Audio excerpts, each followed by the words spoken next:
sessizim, bitkinim, nefessizim.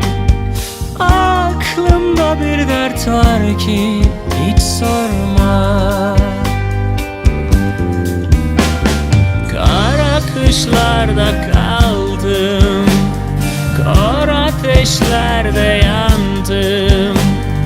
Aklımda bir dert var ki hiç sorma. Kimselere gidemem, derdimi söyleyemem.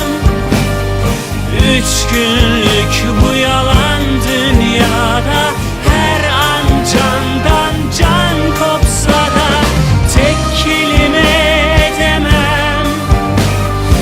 Aşkımı söyleyemem, küskünüm bu yalan dünyaya. En acısından ah kara sevda.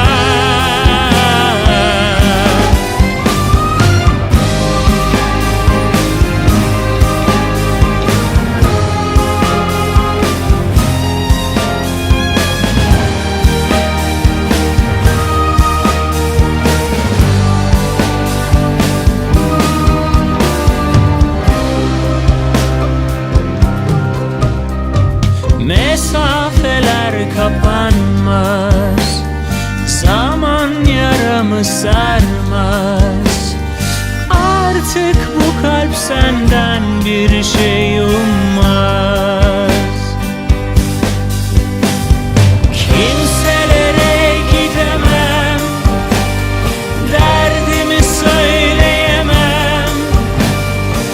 3 günlük bu yalan dünyada, her an candan can kopsa da tek kelime edemem.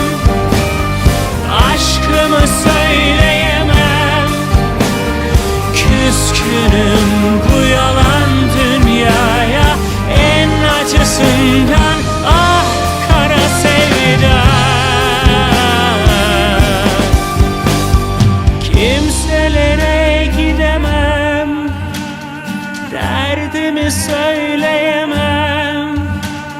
3 günlük bu yalan dünyada, her an candan can kopsa da tek kelime edemem. Aşkımı söyleyemem, küskünüm bu yalan dünyaya. En acısından